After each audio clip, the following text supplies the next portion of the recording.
Hi again, it's Jeselle here, and welcome to today's edition of Motivational Minds Radio.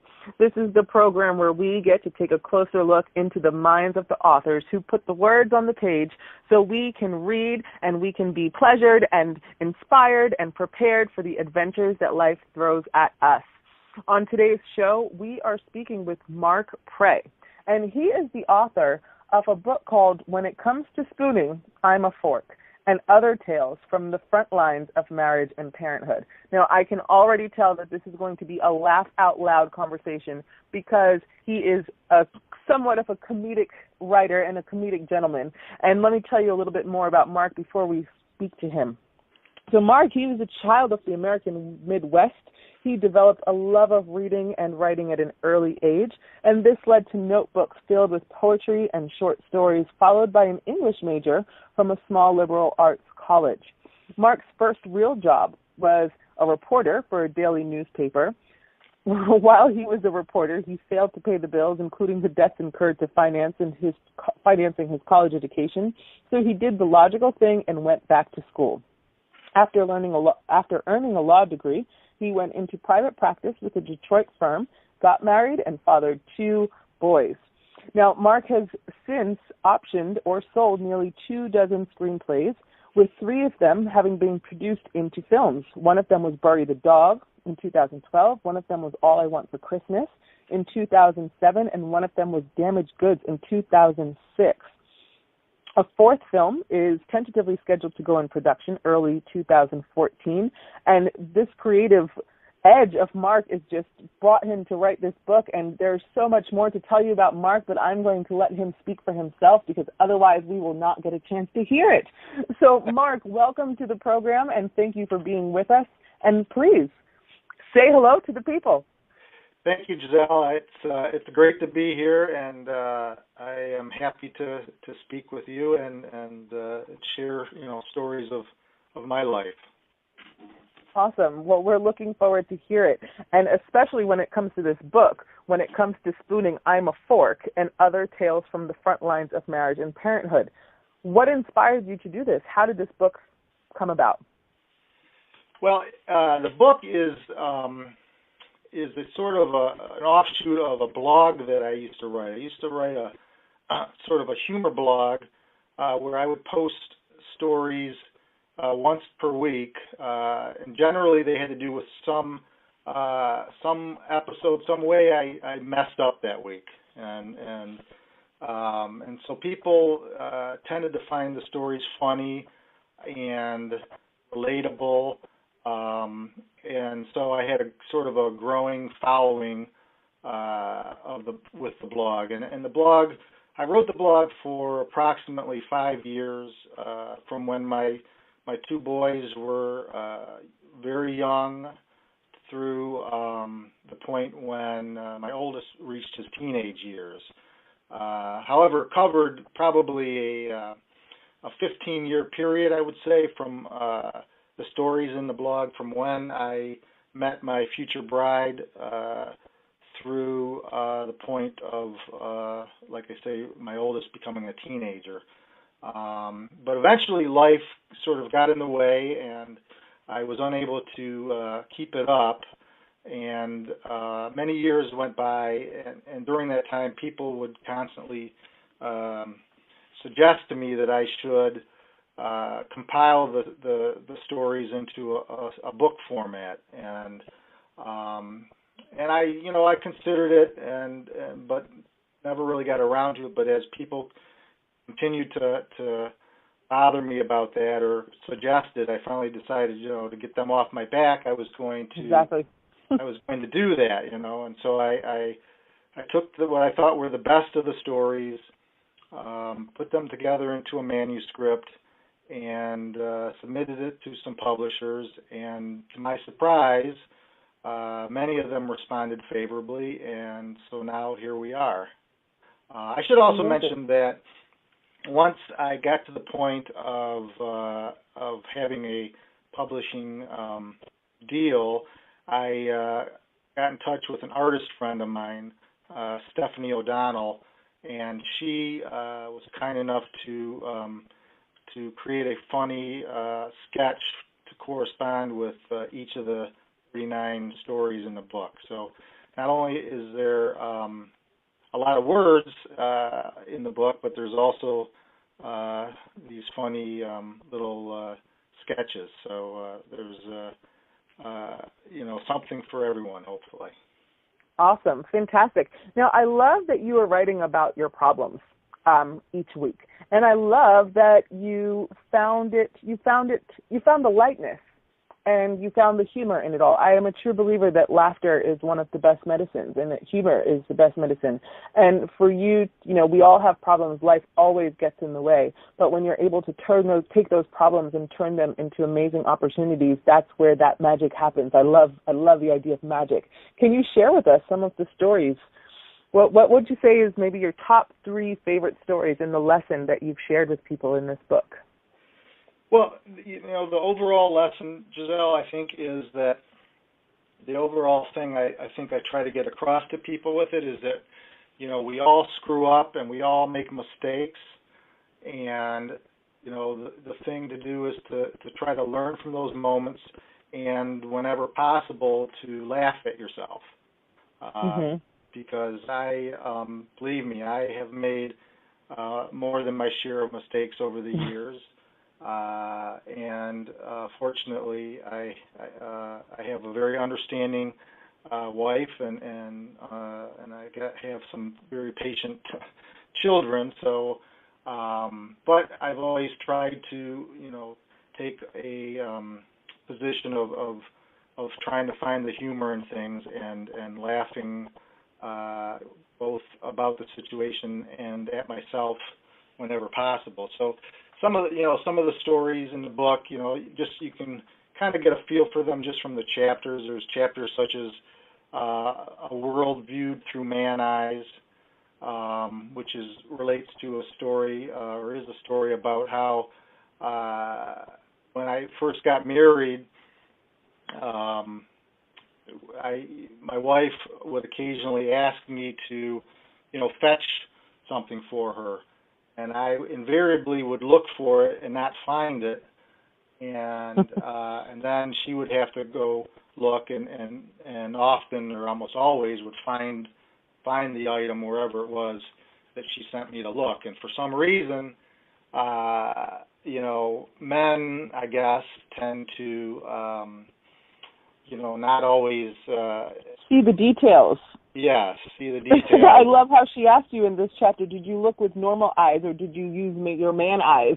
Right, exactly. And that was the first time I'd ever heard that phrase, was man eyes, and it really kind of, hit home, I guess, for me, and was maybe a bit of a slap in the face as well. And that is something that that phrase comes up repeatedly through our 22 years of marriage. There's always, and now it's actually grown into to man ears as well. So if I don't hear what she asked me to do quite exactly the way she asked me to do it, then that's often the response I get. And the conversation then goes like, didn't you hear what I said? Yeah, we men have man eyes and man ears to deal with, as well as on top of our other issues. So yeah, so these little essays or stories relate to experiences I had. I think they're in many ways they're relatable, and maybe that's why people find them funny. So there's other stories. Is there a mind reader in the house? There's a story called Naked Twister, which is not as risque as it sounds. And some of the stories are a bit more maybe, poignant, and others are just purely, I think, funny. And sometimes the stories, people I think will find themselves laughing one moment and maybe choking up the next, all in the space of, one story. What is the story that chokes you up the most? Probably the one entitled, and it was one that I was maybe hoping to read for your listeners, entitled "The Magic of Christmas." The Magic of Christmas. Why don't you go ahead, since that one chokes you up the most, well, why don't you go ahead and share that one with our listeners, and we'll chat about it when you're done. Okay, very good. So The Magic of Christmas. This is actually chapter 16 of the book.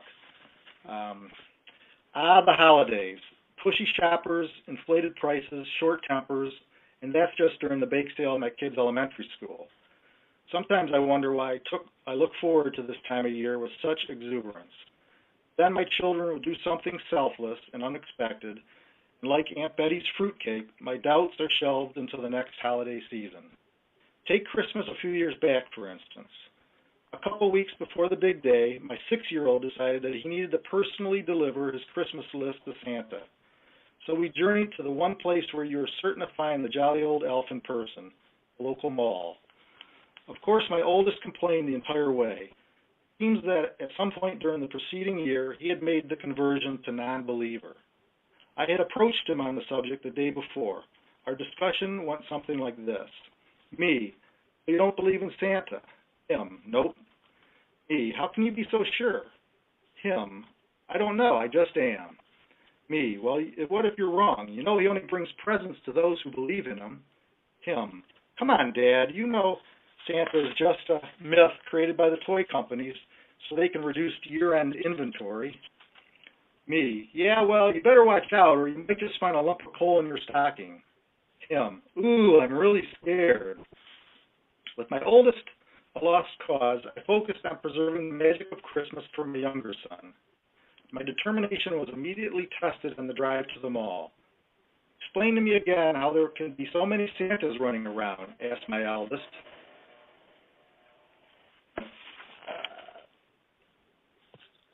Those are his helpers, I snorted. Then my wife threw him a nasty look for good measure. Yeah, added my youngest, each one is an elf. Oh, right, said the Grinch seated next to him. Then it would probably hurt if I pulled on his beard. I eyed him in the mirror with a nasty look. You can bet it's going to hurt.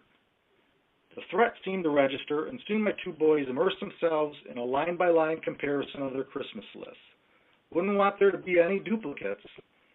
Moments later, we were inside the mall and maneuvering through hordes of glassy-eyed shoppers. That's when I spotted it. A line of people extending as far as the eye could see. The line to visit Santa Claus. Now, I'm not saying this line was long, but I did notice some of the parents had brought along tutors for their children. Of course, my first reaction was to make a U-turn and leave. Then I noticed the look in my younger son's eyes, and I knew I wasn't going anywhere. After a wait that seemed to last longer than the movie Jiggly, we finally approached the head of the line. I glanced over to the jolly figure seated on the throne, and darn if he didn't look like the real McClaus, or McCoy. If I hadn't known any better, I'd swear. At this point, a female elf walked up to escort my oldest son. I looked down, and he was nothing but grins and goosebumps. As he climbed onto Santa's lap, he actually looked 3 again. I watched as he whispered in the merry one's ear, and they shared a few chuckles. When he came back to us, there was a sparkle in his eye and a spring in his step. I almost wanted to send a search party to look for my real son. Next, my youngest took center stage. I moved a little closer and heard Santa ask him, "What's the one thing you want most this Christmas?" He didn't hesitate. "I want my brother to believe in you," he said in his little boy voice. Santa smiled. "Oh, he does, little one, he does." Then the jolly old elf gave me a wink, and I began to think that just about anything was possible, except, of course, eating Aunt Betty's fruitcake. Oh, that was beautiful. Right. That's one of the stories that, they're very similar, short and sweet and, hopefully relatable and funny, too. And why was this one so tugging for you? Just because Christmas is a big deal in our house. It always has been, and it's one of those funny things where as your children get older, you kind of dread, in fact, the point when they're going to stop believing in Santa. And you try to, as a parent, I think you try to, or hope that moment is delayed as long as possible. And in that particular year, my son, my older son, I think was 8 at the time, seemed to have made that sort of transition from little boy who believes in, Santa and the Tooth Fairy and all that to, sort of the skeptical, know-it-all type of boy. And so I thought, going into that Christmas season, he was a lost cause, and it turned out I had, one more year of the little boy who believed, and so that was, very special for me. So it sounds as though fatherhood has brought in also some really special, emotional, amazing moments and memories that you are carrying on with you forever, and also sharing in this book. So what would you say, what would you tell other parents that are raising teenagers? How would they survive raising teenagers? Because I've been a teenager, and I know we're not easy. We're a handful. Yeah, well, that's that very well may be book number 2, because this book sort of ends when my oldest reaches his teenage years, and that's when I stopped, writing the blog, which was, approximately 7 years ago. Now both my boys are, my oldest is now no longer a teenager, and my wife and I have survived. It's taken a lot of patience, I'll tell you, a lot of patience, and just a willingness to find the good in everything, and I've told my younger one this, and I'm waiting for it to come to fruition. But during one of our arguments where as a normal, typical teenager, he thinks he knows everything, and my wife and I are always wrong. And I told him, one of these days, when you're older, you will come to me and you will say, Dad, you were right, I was wrong, and how did you put up with me? I really apologize for how I acted way back when, and of course he doesn't believe that for a moment, but that day will come. But it came for me. I was very similar, and many teenagers are, where they, you think you know it all, but that day came for me, and I expect it will come for him as well. So, and when that day comes, I'm sorry. When that day comes, how's that going to make you feel? It will make me feel probably, good, but in some respects, it might be a little bit sad even, because it will mean that he is, no longer a kid, and he's a full-grown, full-blooded adult. Does that scare you? Yes and no. I mean, it's like this year, actually this fall, my wife and I became empty nesters because my younger son is now at college, and there was a lot of tears, and it's a bit of an adjustment, but like I tell her, remind her at least, it's the circle of life, and this is where we're supposed to be at this point in our lives, and so we should just embrace it because we're, in a sense, right on schedule. Mhm. Everything is always on time. Absolutely, yeah. That is what I believe. And when it's supposed to be the right time will be there. Yeah. And it's always. Right. Very well put. Yeah. So back to this book, how did the title come about? When it comes to spooning, I'm a fork. Well, that is the title of one of the chapters. Probably the story that I wrote that got the most, and has always had the most response from people, readers of the blog or readers of the book, and basically it relates to my wife who constantly tries to get me to spoon her when we go to sleep, and my constant attempts to avoid, that position, and because I can't sleep like that, basically. And so can you hold her until she falls asleep? Until she falls asleep, yes. And then you go your way. I go my way. Well, and sometimes it happens, but it's kind of a constant little battle we have. And so one night, early on in our marriage, when she asked me to spoon her, and I tried, and I couldn't do it for very long enough, apparently, and she said, to me, what's the problem? Why can't you do that? And then I said to her, maybe it's just because you're a spoon and I'm a fork, and then we're just not made to fit that way. And so at the time, I didn't think of it as, that's going to be the title of a book one day, but I eventually wrote a little story about that episode, and it relates to bigger, sort of a bigger idea of how men and women are in some ways are different, and that's not a bad thing. I like to celebrate our differences.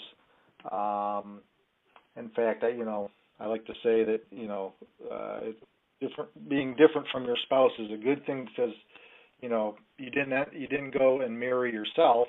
You married this other person. If you wanted spouse to be just the exact same as you marry yourself, which obviously you can't do. But so we obviously we have our own ways of doing things and our own ways of thinking, and that's what makes a marriage, I think, interesting and fun.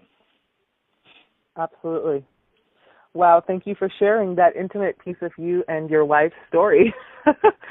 And with this book, what is your hope for this book? What are your intentions? What do you want your readers to take away?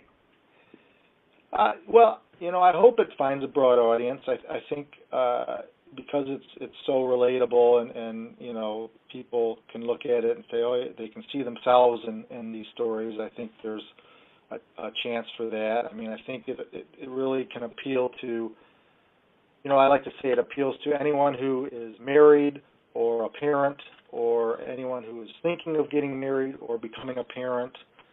It also really appeals to people that just like a funny story, well told. So really it can appeal to pretty much anyone except perhaps, your mean old uncle with the hairy mole. Who's mad at the world and doesn't like anything. But beyond him, I think the book can appeal to virtually anyone out there, and they'll find either themselves in someone they know, and someone who may be snoring right next to them when they read. So that's my hope, is that it will appeal and find a broad audience. Well, I'm sure, the beauty about sharing stories is that everybody can relate. At some point or another, everybody has been through something similar that's going to stir up the emotions or the memory that we've had in one way or another. And Marc, it's been a pleasure to have you here on the program today. So his book is called When It Comes to Spooning, I'm a Fork, and Other Tales from the Front Lines of Marriage and Parenthood. Marc's website is marcpray.com, www.marcpray.com. Now, the spelling is different, so please take note of this. It's MarcPrey.com, and we'll place that on the site so you have all of that information.